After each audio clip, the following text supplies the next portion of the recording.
Sejam muito bem-vindos ao debate do tema Descarbonização dos Serviços de Mobilidade. Eu me chamo Humberto Maciel, sou sócio fundador da Optai e, como parceiro da MoveMe no Brasil, eu vou ser o anfitrião do debate de hoje. A MoveMe é uma premiada agência boutique especializada em arquitetura de mobilidade compartilhada, que envolve o desenho, planejamento e a implementação de novos serviços de mobilidade compartilhada. Em seu histórico, a MoveMe tem mais de 60 projetos espalhados por diversos lugares do mundo, lidando tanto com compartilhamento de veículos em um projeto multinacional, como para Car2Go, quanto para auto, especificamente na América Latina. Desde compartilhamento de bicicletas para a Velib de Paris, até projetos de mobilidade como um serviço, tipo MaaS, que combinam compartilhamento de veículos e bicicletas com os serviços de transporte público. A nossa empresa, a Optai, vem trabalhando em parceria com a MoveMe e oferece soluções de tecnologia para mobilidade inteligente, contribuindo com a compreensão do cenário de transportes urbanos no Brasil. Vemos nesse evento de hoje, com especialistas tais como vocês e desta categoria, uma grande oportunidade para contribuirmos para um esquema de mobilidade urbana com menores impactos ambientais. Eu saúdo os meus convidados de hoje, a doutora Evangelina Vormitag, médica e diretora executiva do Instituto Saúde e Sustentabilidade, Marília Hildebrand, arquiteta e urbanista do Mobilize Brasil, Aguiar Costa, coautor do livro Mobilidade Urbana, Conceito e Planejamento no Ambiente Brasileiro, atua no Ministério do Desenvolvimento Regional na área de mobilidade urbana. Sejam todos muito bem-vindos, é um prazer estar aqui com vocês. Eu gostaria de franquear a palavra inicialmente para a doutora Evangelina, para que ela faça as considerações iniciais antes da gente entrar no debate com as perguntas. Muito boa tarde a todos, sejam bem-vindos. Eu tenho um imenso prazer, agradeço o convite em estar participando desse debate. Eu dirijo o Instituto Saúde e Sustentabilidade, que é uma organização não governamental que tem como propósito a defesa da saúde em relação a questões socioambientais, especialmente a poluição do ar e a mudança do clima. Então, eu estou aqui especialmente para falar sobre os efeitos em saúde, eu sou médica, e eu gostaria de dizer para vocês que a poluição do ar e a mudança do clima hoje são o grande desafio da Organização Mundial de Saúde e também das Organizações das Nações Unidas, porque essas duas questões trazem um enorme adoecimento à população no mundo. 90% das pessoas no mundo estão expostas ao ar tóxico. E hoje a poluição do ar ela é o primeiro risco ambiental em adoecimento e morte devido ao seu efeito em doenças crônicas não transmissíveis, que seriam as doenças respiratórias crônicas e as doenças cardiovasculares, como o infarto e o derrame cerebral. Então, muito bem-vindos, nós estamos aqui justamente para fazer um debate enriquecedor sobre o tema. Muito obrigado, doutora. Eu vou chamar agora a Marília Hildebrand para fazer as suas considerações iniciais. Olá, boa tarde a todos. Agradeço a oportunidade, o convite por estar aqui. Eu sou arquiteta urbanista de formação, mestre em planejamento urbano e regional e estou atualmente colaborando no Portal Mobilize Brasil, coordenando algumas campanhas e estudos. E venho aqui trazer um pouco da nossa visão, né, enquanto uma organização da sociedade civil que tenta lutar junto com nossos parceiros e outras organizações para, digamos assim, ecoar o debate da mobilidade urbana sustentável para o público comum, para a sociedade mais ampla.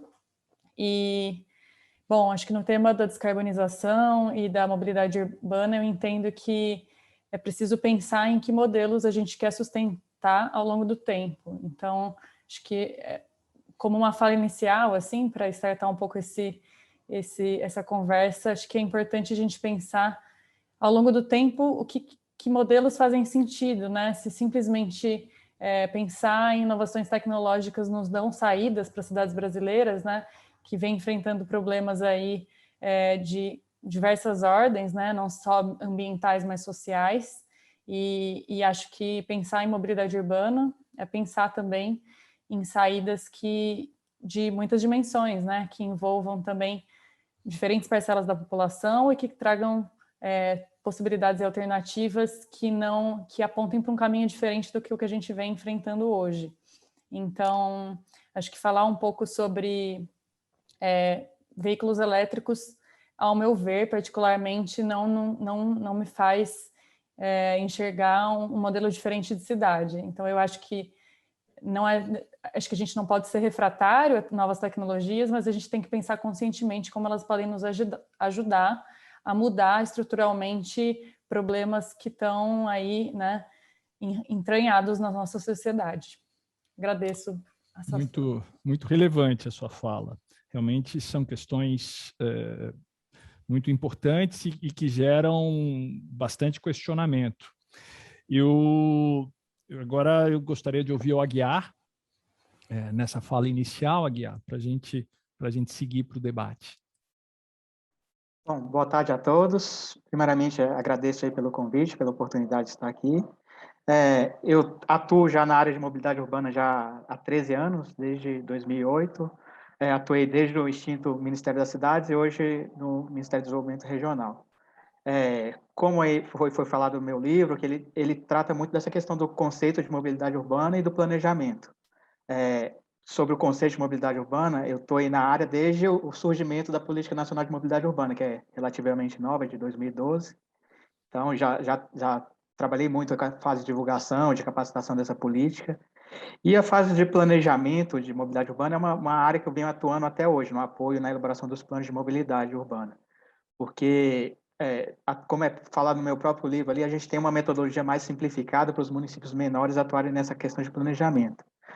E aí, linkando um pouco essa questão de mobilidade sustentável com planejamento da mobilidade, aí eu espero ao longo do debate trazer outros aspectos o caminho para a mobilidade sustentável não é só, pegando um gancho no que a Marília falou, não é só a troca de combustível, que não adianta nada a gente sair de veículos movidos a diesel para veículos elétricos para estar preso em condicionamento da mesma forma. Mas, pelo caminho da mobilidade urbana, com uma correta implementação dessa política, a gente tende a caminhar para um desenvolvimento sustentável, mesmo que, às vezes, até alguns elementos que não envolvam a troca de combustível podem melhorar, reduzir as emissões por questão de gestão da política de mobilidade urbana. Certo. É muito interessante essa abordagem, no sentido em que a mobilidade pode se transformar num catalisador do desenvolvimento social, e não só atendendo às demandas pré-existentes de deslocamento, né? Então, isso é um ponto de vista, uma perspectiva completamente diferente que a gente pretende abordar aqui. Muito obrigado pelas considerações iniciais, e eu acho que eu vou começar pela doutora Evangelina, com um dado referente à pesquisa dela. Segundo levantamentos da Organização Mundial de Saúde, mais de 90% da população mundial não respira um ar de boa qualidade e está exposta a riscos diários, resultando em 7 milhões de mortes anuais, dentre elas 600 mil crianças. A toxicidade atmosférica foi destacada como impacto comparável ao tabagismo, tendo em vista que ela pode causar os mesmos malefícios de fumar um maço de cigarro por dia em grandes regiões metropolitanas. Como a mobilidade está nessa equação diária? Qual é o impacto dela? Isso mesmo, Humberto. O transporte nas cidades, no mundo inteiro e no Brasil, ele vamos dizer, a primeira fonte de emissão de poluentes. Então, ele tem uma participação muito importante na poluição do ar nas cidades. No Brasil, a gente tem um contexto de fontes de emissões bastante diverso. Por exemplo, se nós considerarmos as queimadas, os incêndios na região norte e centro-oeste, principalmente, ali nós temos essa fonte de emissão como principal. E tanto na cidade, em algumas cidades industriais ainda no Brasil, nós temos um alto nível de emissão de poluentes, como Cubatão, por exemplo, outras cidades como Santa Gertrudes ou Paulínia, que são cidades industriais, ainda são as primeiras, mas o transporte, mesmo nessas cidades, também tem uma participação. Hoje, quase que praticamente todas as cidades com o transporte, e principalmente o diesel, acabam tendo uma participação importante no adoecimento devido à poluição do ar. Nós fizemos uma pesquisa e estimamos em 6 regiões metropolitanas, que era São Paulo, Rio de Janeiro, Belo Horizonte, Curitiba, Vitória, no Espírito Santo, e Recife, nós estimamos que, e essas regiões metropolitanas representam 25% da população brasileira, estão nessas regiões metropolitanas, de 2018 até 2025, nós teríamos 130 mil mortes devido às emissões por transporte, sendo que isso significa quase que 6 mil mortes anuais ou 44 mortes por dia. Nós temos no Brasil 51 mil mortes por ano devido à poluição do ar, segundo estimativas da OPAS, e isso é mais do que os acidentes por trânsito. Mas a poluição do ar vamos dizer, uma causa invisível, né? Embora a gente conheça, isso ainda é visível. E essas mortes do trabalho mostraram 52 bilhões em perda de produtividade. Na verdade, internações também, que para o SUS, públicas, acarretariam um custo de 127 milhões.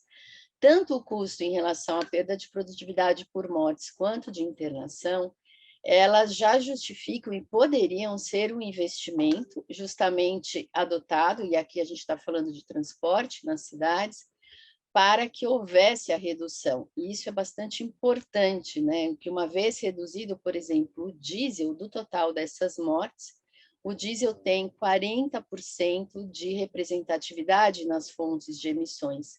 Então, e que representariam nessas 6 regiões metropolitanas 14 bilhões. Então, quer dizer, que com esses 14 bilhões, o que poderia ser feito só para substituir, por exemplo, o diesel, vamos dizer, do transporte público?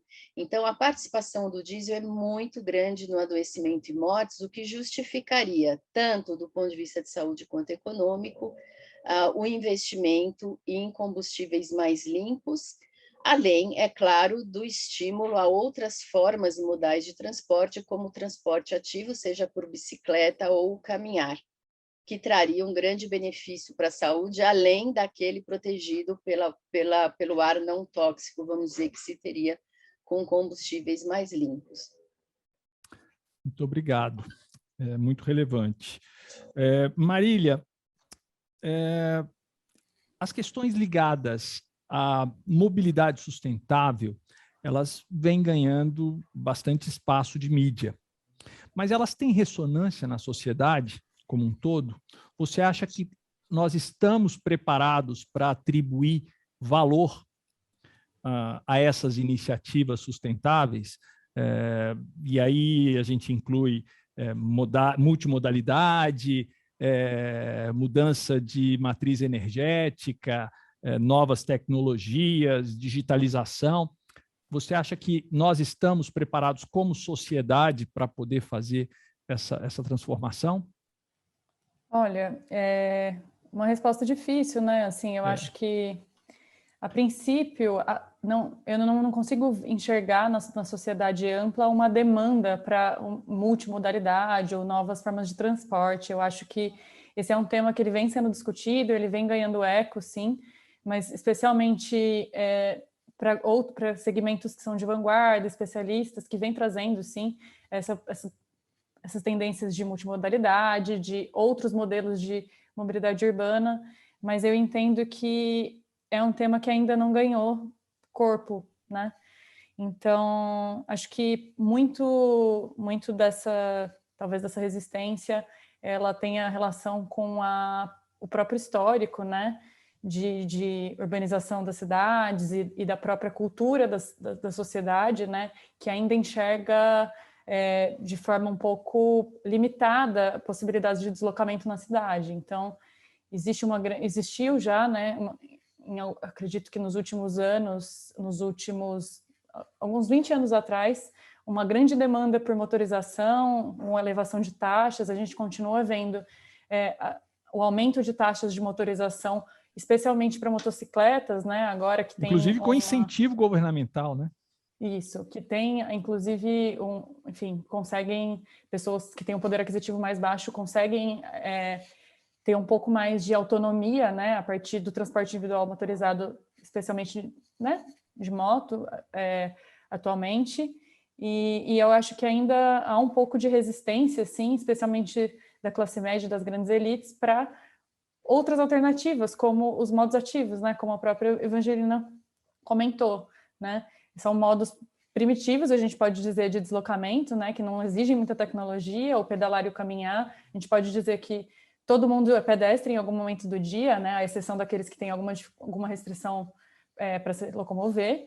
E eu entendo que talvez essa possibilidade de desenvolvimento sustentável, ela deva, sim, mirar e focalizar nessas formas que são tão, digamos assim, mais democráticas, né, e que, se a gente pensar no espaço urbano das cidades, a gente tem um grande desequilíbrio, né, de dedicação de espaço público essencialmente para veículos motorizados. Então, assim, eu entendo que são muitas alternativas, né, que a gente deveria pensar aqui ao falar sobre, né, talvez um futuro de mobilidade urbana mais sustentável, mas eu penso que ainda falta, sim, bastante trabalho para fazer com que esse tema ganhe aí corpo na sociedade mais ampla. E aí talvez... Desculpa. Não, pode falar. Não, talvez até o incentivo à utilização de modais públicos e serviços de transporte agregados aos serviços de micromobilidade faça mais sentido, né? Uma vez que o simples fato de tirar um carro da rua, independente da matriz energética dele, pode ser determinante para a gente economizar esse impacto, ganhar espaço nesse impacto ambiental que a gente causa no setor de mobilidade, não é? Eu diria que, acho que a grande, assim, talvez o grande momento que houve uma adesão da sociedade civil foram um evento simbólico, foram as manifestações de 2013, que demandavam, né, assim, inicialmente por reduções de custos de transporte. Então, assim, quando a gente fala em avanços tecnológicos, mudança de matriz energética, eu acho super fundamental, né? Afinal, a própria doutora Evangelina já situou aí, né, para a gente o debate de como isso é relevante, mas pensar também que a gente aqui no Brasil, né, ao olhar para talvez países mais desenvolvidos, a gente tem muitos passos, né, a dar. E aí pensar em potencializar essas formas de deslocamento e torná-las acessíveis a mais pessoas seja um caminho aí para, quem sabe, a gente conseguir difundir um pouco mais desse tema. Mas, bom, acho que é importante que a gente tente sair um pouco dessa, enfim, tentar ganhar um pouco de corpo na sociedade mais ampla, né? Tentar furar essa bolha, que ainda é um tema em que os especialistas tratam bastante. E eu, enfim, comentei que eu acredito que as manifestações de 2013, elas foram um momento simbólico, assim, de talvez onde houve uma faísca inicial sobre o tema de transporte, né, em que, enfim, as pessoas passaram a debater isso politicamente e ativamente, de forma organizada, né, pelo menos no momento inicial, e que essa faísca ela saiu justamente do custo do transporte, né, então a gente precisa pensar, eu entendo que para fazer com que esse debate ganhe eco na sociedade civil, de forma mais ampla, é preciso que a gente pense em ampliar as formas de acesso, né, das pessoas aos diversos modos de transporte, né, sejam eles motorizados e com uma outra matriz energética, sejam eles a partir do impulsionamento de modos coletivos e modos ativos. Então, eu acredito que a gente precise, enfim, tentar fortalecer e a partir de, enfim, talvez da grande mídia ou de organizações enfim, momentos como esse que a gente está tendo aqui, que a gente possa, enfim, trazer mais pessoas para esse debate, para que a gente consiga construir essas pontes e ampliar cada vez mais esse tema, né, e trazer pessoas que se interessem por isso e possam ajudar nessa luta. Muito, muito interessante. Aguiar, você, na sua opinião, como é que a mobilidade urbana sustentável deve ser pautada nesse ambiente, nesse cenário que a gente está vivendo, né? Em que a gente discute várias questões ao mesmo tempo, né? A mudança de matriz energética, a importância, a relevância do setor de transporte público, a aderência aos planos de mobilidade, essas questões ligadas à mobilidade sustentável, como é que ela deve ser pautada prioritariamente?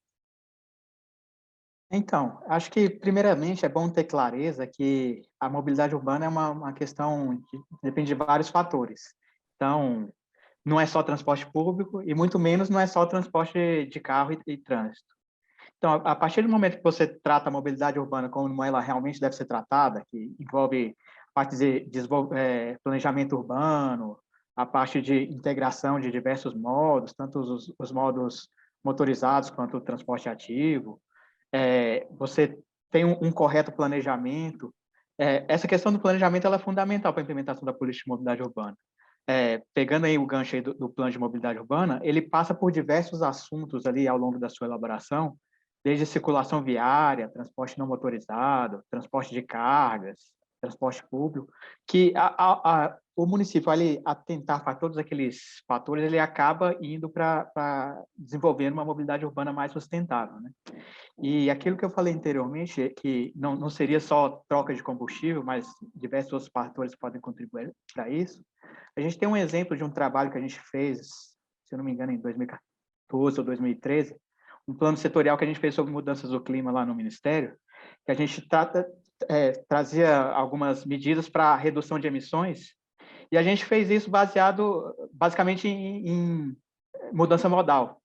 Ao se criar um corredor de ônibus, ao se criar um metrô, você acaba migrando pessoas que usariam o transporte individual para aquele sistema público. E só se você tirar pessoas do carro para aquele sistema, porque às vezes passa a impressão que o ônibus é o vilão, que o ônibus está poluindo muito. Mas, de certa forma, se deve buscar combustíveis mais limpos, né? O diesel não é indicado, mas só de você trazer pessoas que estariam no seu transporte individual para o transporte coletivo, você já promove essa redução de emissões. Então, é um caminho que a gente tem que seguir. Da mesma forma, a integração com os modos não motorizados, principalmente no início, para o primeiro e para a última milha ali. E também, às vezes, você tem muita resistência assim, dos municípios, que às vezes querem fazer as obras só voltadas para o transporte individual motorizado, né? Mas é bom pensar de forma integrada, porque se realmente tem a demanda de vias, de recapeamento, de asfalto, pelo menos que seja feita uma calçada do lado, que seja adequada a uma ciclovia, que essa é uma luta que a gente tem constantemente, porque a política de mobilidade urbana fala para a gente dar prioridade para os modos coletivos e para os modos não motorizados, né? Então, já que a gente tem essa demanda sempre tem essa demanda de vias para o transporte individual, então que pelo menos que a gente coloque uma calçada adequada para o pedestre, que a gente coloque ciclovia sempre que possível, porque às vezes você tem a realidade lá que os gestores municipais falam, mas aqui o pessoal anda muito de carro, mas a experiência que a gente tem é que você criar infraestrutura, as pessoas acabam usando, porque às vezes não se dá a oportunidade das pessoas acessarem aquele tipo de infraestrutura e subentende que não seria utilizado. Mas a experiência prática que a gente tem é que os benefícios acabam surgindo daí. Tem uma brincadeira que se faz no setor de transporte, que fatalmente você já ouviu, que faz referência àquele filme Campo dos Sonhos, que diz que build it and they will come. E se você construir uma estrutura de transporte público, as pessoas vão aderir a ela, né? Assim, E a gente, às vezes, fica correndo atrás da demanda que já existe e perde a oportunidade de transformar a realidade através de iniciativas transformadoras como integração modal e multimodalidade e a micromobilidade inserida nesse contexto. Doutora Evangelina, eu gostaria de saber se você, dado o cenário atual,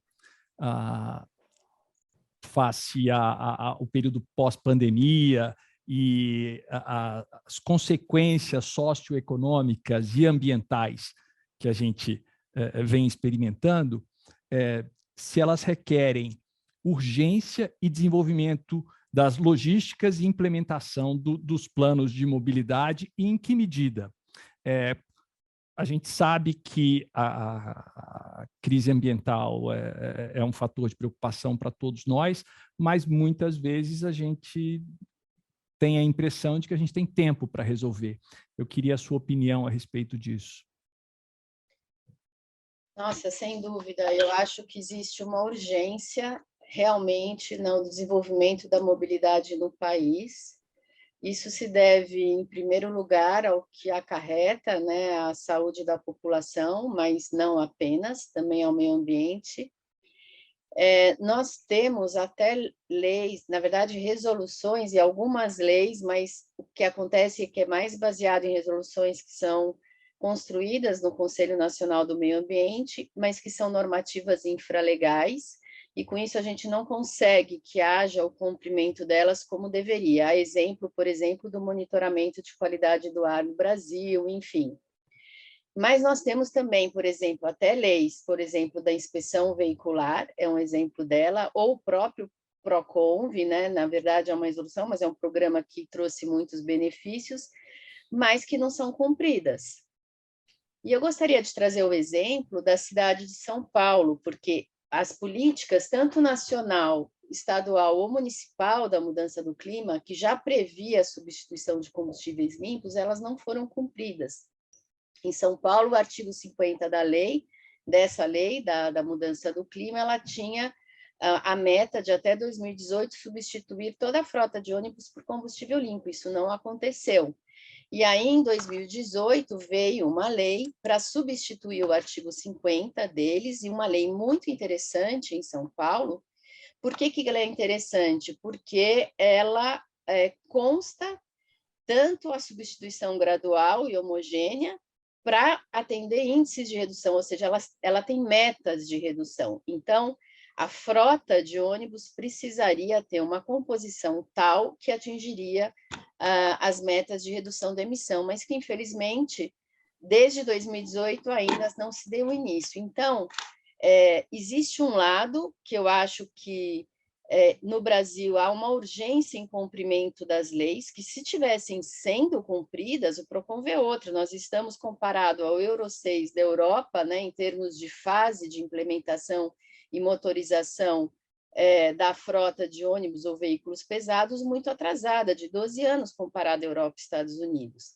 Sendo que na Europa já agora vão banir o diesel do transporte, então eles estão muito mais avançados, né? E com isso a gente não progride. Então, eu acho que existe tanto um aspecto de cumprimento dessas leis, mas de trazer novos programas, pensar numa mobilidade sustentável, como aqui trazido pelo Aguiar e pela Marília, no intuito de realmente fazer essa transformação.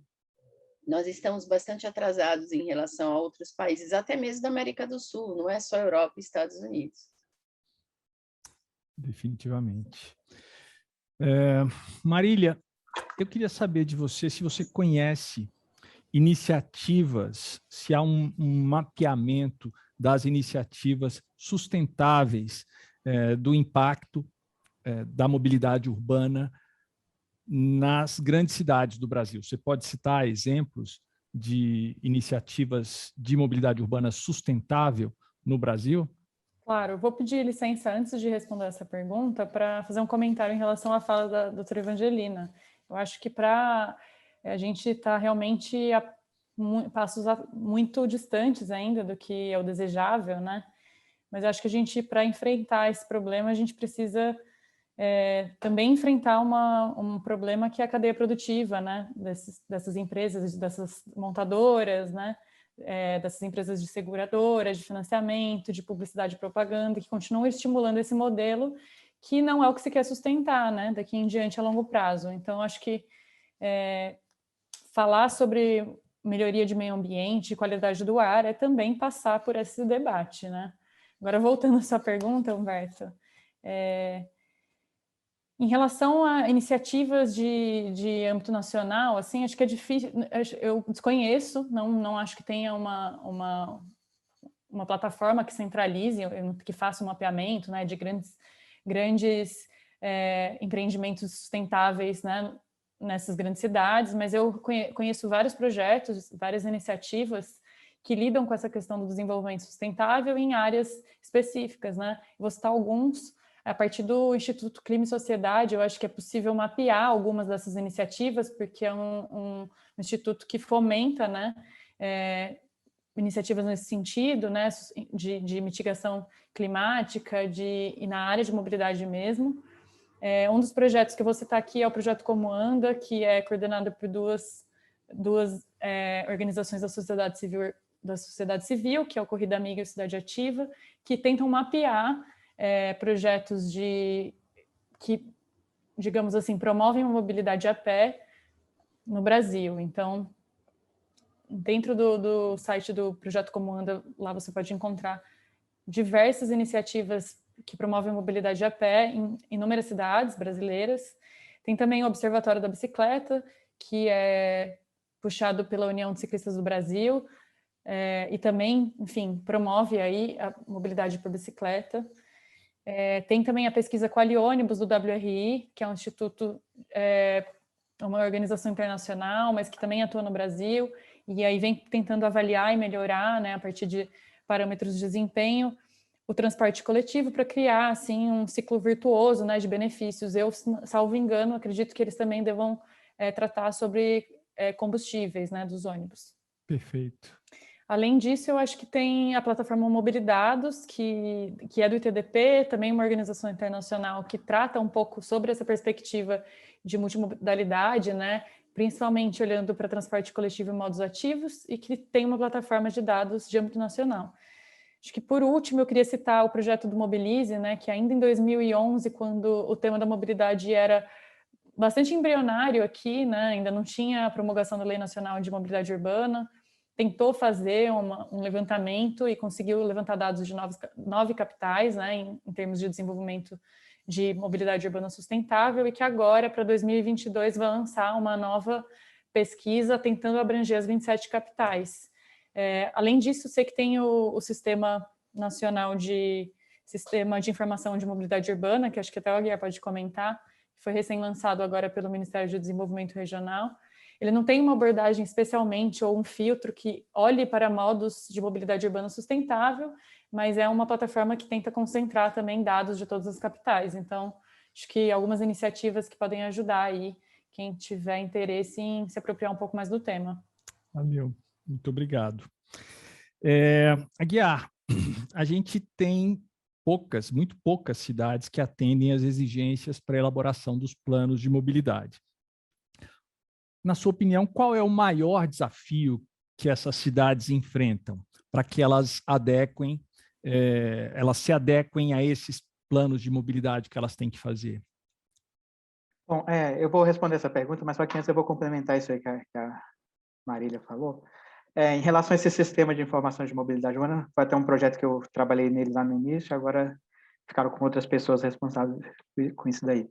Mas é uma lacuna que a gente viu no próprio setor de mobilidade urbana, que a gente não tem uma plataforma única que você tenha diversas informações em nível nacional sobre mobilidade urbana em geral.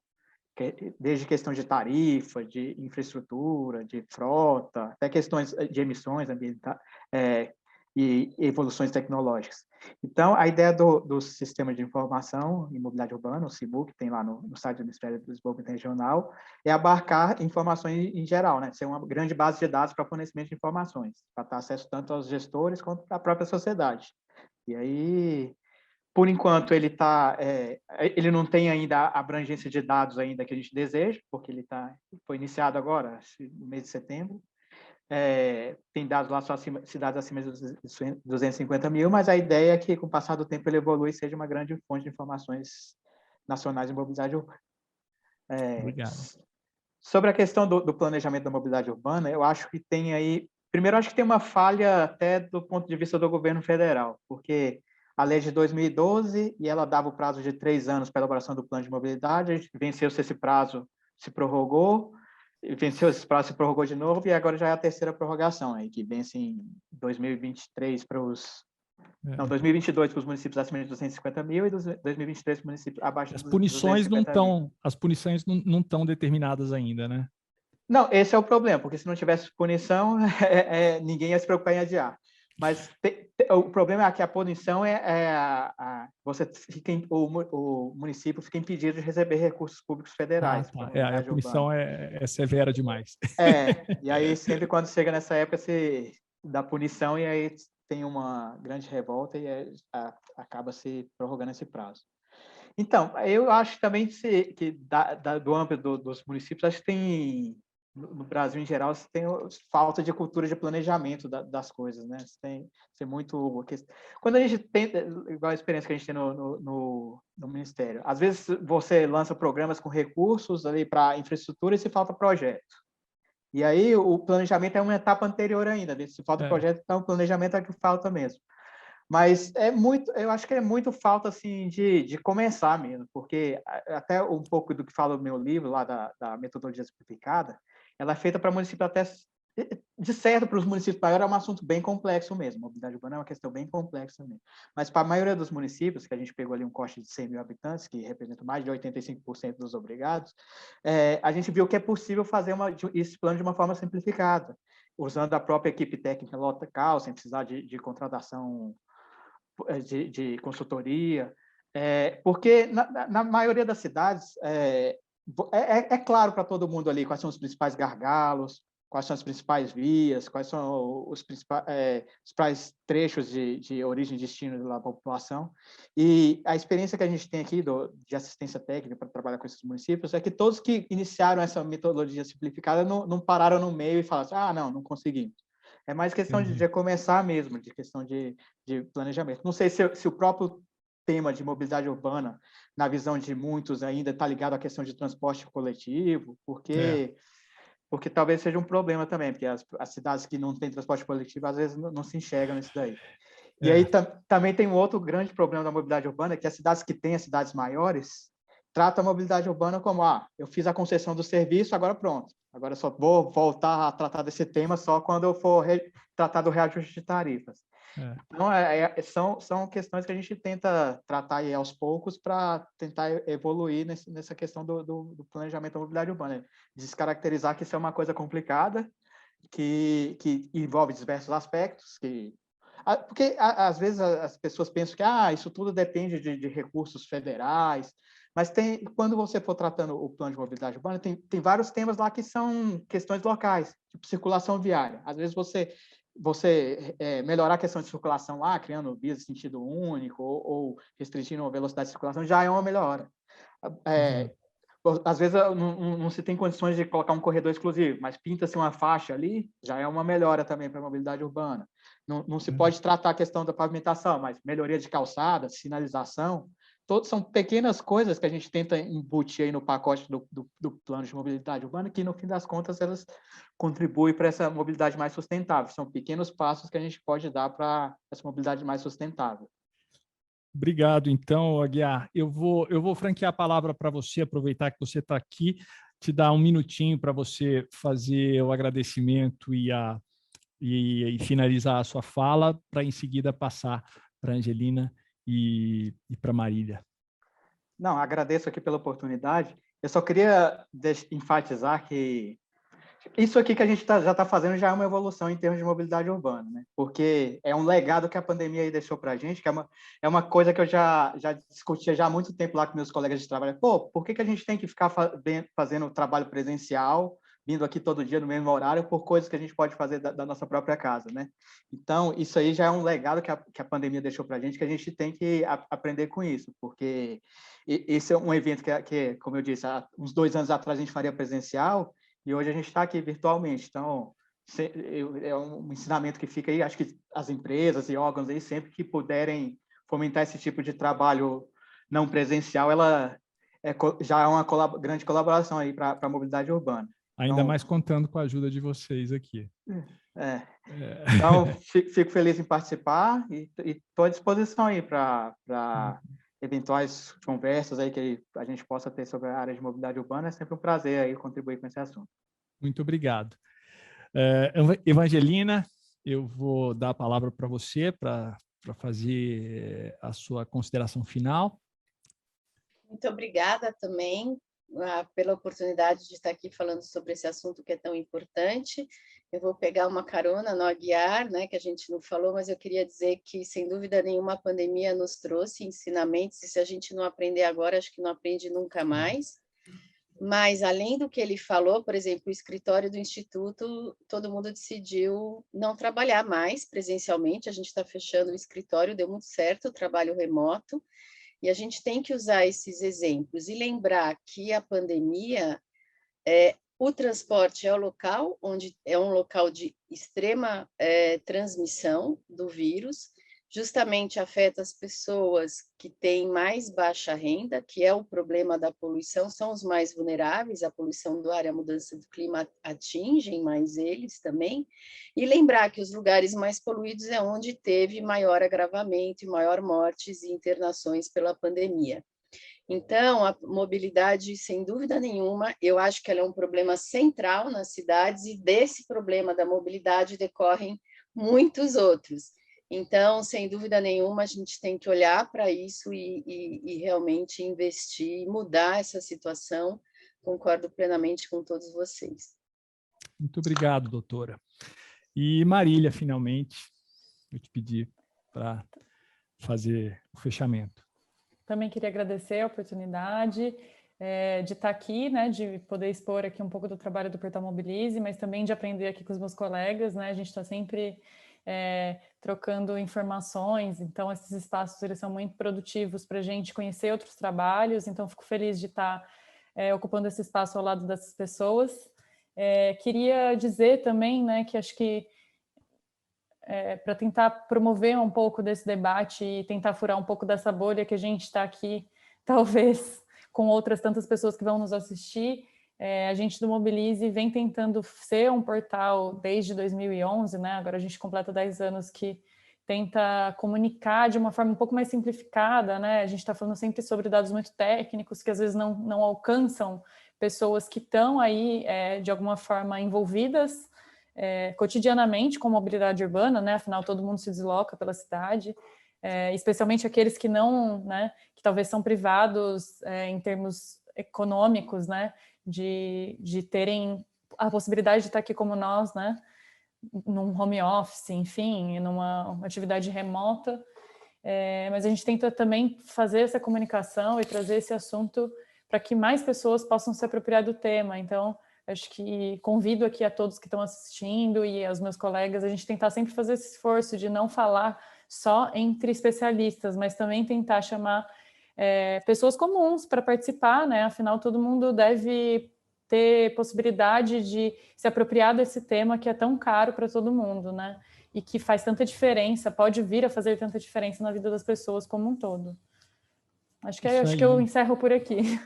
E eu vou pegar o gancho do que você está dizendo e agradecer muitíssimo a oportunidade de ter tido vocês aqui, de ouvi-los, e dizer que, tal como você disse, a gente pode replicar esse conteúdo e multiplicar essas ações indefinidamente com as nossas redes sociais. Se vocês desejam acompanhar esse tema e ouvir outros conteúdos relevantes ligados às tendências de mobilidade urbana e compartilhamento, uma opção é seguir a MoveMe no LinkedIn e se inscrever na nossa newsletter no moveme.net. E a gente vai estar sempre recheado de boas e novas notícias ligadas à inovação no setor de mobilidade urbana. Muito obrigado a todos, foi um prazer estar aqui com vocês, viu?